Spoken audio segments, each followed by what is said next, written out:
अपने पसंदीदा शो मन्नत के न्यू अपडेट सबसे पहले पाने के लिए हमारे चैनल को सब्सक्राइब करें। आज के एपिसोड की शुरुआत में ऐश्वर्या अस्पताल से अपने घर पहुंचकर कहती है, ये घर, ये बिजनेस सब मेरा था और अब मेरी बेटी मल्ला का होने वाला है और किसी के जीने के लिए किसी को मरना तो पड़ता है। तो आज मन्नत खन्ना, श्रुति खन्ना और सोनिया खन्ना की हर निशानी को आज पूरी तरह से खत्म होना ही पड़ेगा, तभी मेरी बेटी इस घर की और इस बिजनेस की मालकिन बनेगी और ऐश्वर्या राय सिंह की जीत होगी, क्योंकि ऐश्वर्या राय सिंह कभी नहीं हारती। उधर मन्नत अपनी माँ श्रुति खन्ना से कहती है, माँ आपको दिल्ली में बार बार हॉस्पिटल नहीं जाना पड़ेगा, बस एक बार अस्पताल जाकर आपका नाम लिखवाना पड़ेगा, रजिस्ट्रेशन करवाना होगा, फिर नर्स आकर हर हफ्ते आपका चेकअप करके जाएगी। मन्नत की बात सुनकर श्रुति मुस्कुरा देती है। तभी श्रुति मन्नत से पूछती है, मेरी जिंदगी के बदले सोनिया ने तुझसे क्या मांगा मन्नत? उसकी बात को टालने की कोशिश करती है मन्नत। मन्नत को वह बात याद आ जाती है जो ऐश्वर्या ने उससे विक्रांत का दिल तोड़ने की बात कही थी, लेकिन श्रुति भी कहाँ मानने वाली थी। वह मन्नत से बार बार पूछती है। वह कहती है, सोनिया मेरी बहन है, मैं उसे अच्छी तरह से जानती हूँ, वह बिना स्वार्थ के तो कोई काम करेगी नहीं। बता ना क्या मांगा तुझसे मन्नत? फिर से श्रुति की बात टालने की कोशिश करती है मन्नत।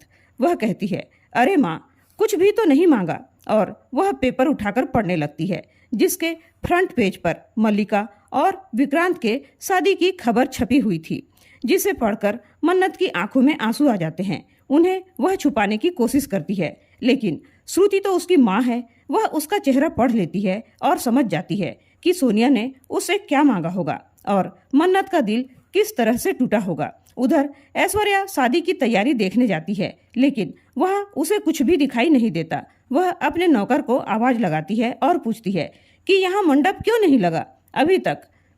वह बताता है कि विक्रांत सर ने सब हटवा दिया। ऐश्वर्या शॉक्ड हो जाती है, वह मल्लिका की तरफ भागती है। उधर विक्रांत को यहाँ वहाँ सिर्फ मन्नत ही दिखाई देती है, वह मन्नत को बहुत मिस करता है। उधर श्रुति ड्राइवर से कहती है, हम सलूजा मेंशन जाएंगे, लेकिन मन्नत कहती है हम स्टेशन जाएंगे और वहाँ से दिल्ली।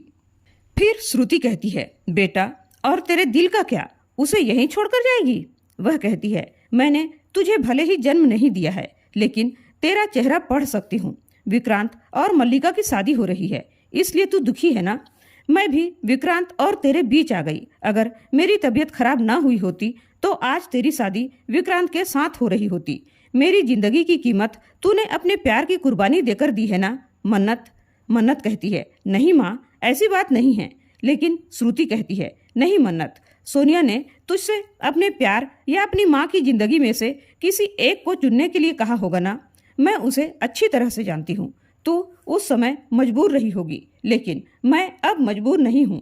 मैं तुझे विक्रांत से मिलवा सकती हूँ, वो तो तेरे लिए बाबा जी का बंदा है ना? तब मन्नत कहती है, नहीं माँ, अब बहुत देर हो चुकी है, मुझे अब कुछ नहीं चाहिए, सिर्फ और सिर्फ आप चाहिए। विक्रांत मन्नत को बार बार याद करता है। वह कहता है, मुझे जब भी तुम्हारी जरूरत महसूस हुई तुम वापस आई हो मन्नत। प्लीज मन्नत, आज भी मुझे तुम्हारी बहुत जरूरत है, प्लीज वापस आ जाओ, क्योंकि मेरे साथ कोई बात नहीं कर रहा है। यहाँ तक कि मेरे मम्मी पापा भी मेरे साथ बात नहीं कर रहे हैं और मेरा मन मानने को तैयार ही नहीं है कि मेरे और मल्लिका के बीच ऐसा कुछ हुआ होगा। उसे यकीन ही नहीं होता कि उसने मल्लिका के साथ ऐसा कुछ भी गलत किया है। वह कहता है, मल्लिका तो क्या, मैं किसी भी लड़की के साथ कभी भी किसी भी प्रकार का गलत करने के बारे में सोच भी नहीं सकता, और अगर मल्लिका के साथ मैंने शादी कर ली तो ये एक और बड़ी गलती हो जाएगी, क्योंकि मैं अपने प्यार से बेईमानी नहीं कर सकता। क्योंकि मन्नत, मैं तो सिर्फ और सिर्फ तुमसे प्यार करता हूँ, तो मैं मल्लिका के साथ कैसे खुश रह सकता हूँ, और वह भी मेरे साथ खुश नहीं रह सकती। उधर ऐश्वर्या दौड़कर मल्लिका के कमरे में जाती है। वहाँ उसका सारा सामान तैयार रहता है। वह मल्लिका से पूछती है, मल्लिका ये सब क्या हो रहा है? अभी तक मंडप भी तैयार नहीं हुआ है।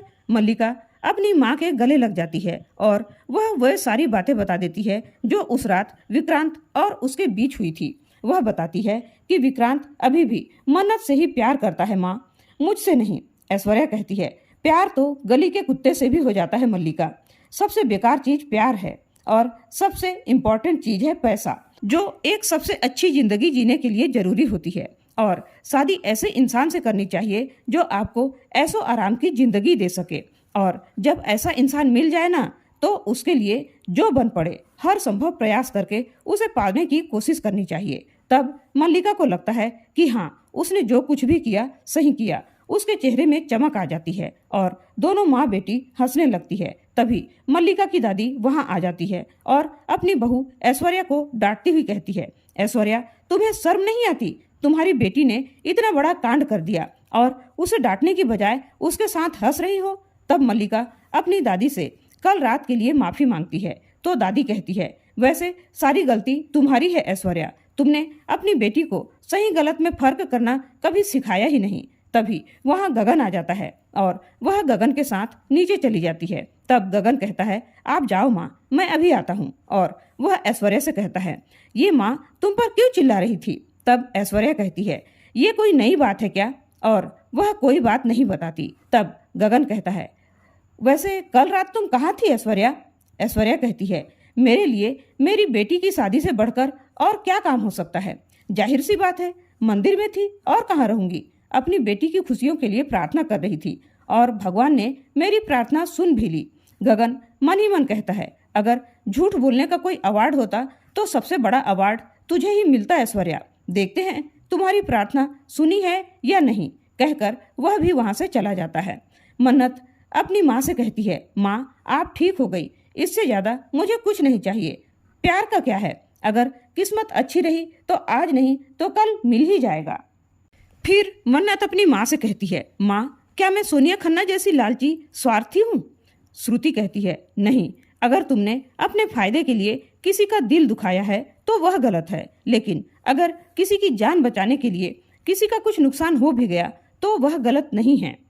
मन्नत तू ही बता, तू सोनिया जैसी बनना चाहती है या श्रुति खन्ना जैसी? मन्नत कहती है, माँ मैं श्रुति खन्ना की तरह बनना चाहती हूँ। श्रुति उसकी बात सुनकर खुश हो जाती है और उसका माथा चूम लेती है। उधर सलूजा हाउस में मल्लिका और विक्रांत की शादी की तैयारी बड़े धूमधाम से शुरू होने लगती है। गगन अपनी माँ से कहता है, माँ ये शादी नहीं होनी चाहिए, ऐश्वर्या बहुत गलत कर रही है। वह विक्रांत के पैसे और पावर को देखकर मल्ला की शादी विक्रांत से करवा रही है। अरे उसकी चिंता मुझे भी है, मैं उसका बाप हूँ, लेकिन शादी में प्यार और विश्वास दोनों बहुत जरूरी होता है माँ, जो मल्ला और विक्रांत के बीच बिल्कुल भी नहीं है।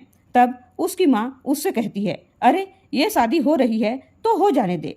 उधर मल्लिका दुल्हन बनकर आ रही होती है तो सभी लोगों की नज़र दुल्हन पर ही टिक जाती है। सभी लोग खुश होकर उसी को देखने लगते हैं। ऐश्वर्या मल्लिका को लेकर मंडप में आ जाती है। पंडित जी दूल्हे को बुलाने का आग्रह करते हैं क्योंकि विवाह का शुभ मुहूर्त निकलता जा रहा होता है। मल्लिका के दादाजी रौनी और नीतू को विक्रांत को लाने के लिए कहते हैं। तभी ऐश्वर्या कहती है, मैं विक्रांत को लेकर आती हूँ। तब रौनी कहता है, ऐश्वर्या विक्रांत को लेने जाने की जरूरत नहीं है, वह जानता है कि मैं अपने वादे का पक्का हूँ। अगर उसने आज शादी नहीं की तो अपने बाप का मरा मुंह देखेगा। अपने पिता की बात सुनकर विक्रांत बाहर आ जाता है। ऐश्वर्या सोचती है, चलो फाइनली आज मेरी बेटी की शादी विक्रांत के साथ हो ही जाएगी और मेरी उस नाजायज औलाद मन्नत का तो काम तमाम मैंने कर ही दिया है। आज फिर से ऐश्वर्या राय सिंह की जीत हुई है और वह बहुत खुश हो जाती है। इसी के साथ आज का एपिसोड खत्म हो जाता है। अगले एपिसोड में देखने को मिलने वाला है कि क्या विक्रांत की शादी मल्ला से होगी या विक्रांत की तबीयत खराब हो जाएगी या फिर मन्नत वापस आ जाएगी। जानने के लिए हमारे चैनल को सब्सक्राइब करें और आज की वीडियो कैसी लगी कमेंट करके जरूर बताइएगा। पसंद आई हो तो लाइक और शेयर जरूर करें। धन्यवाद।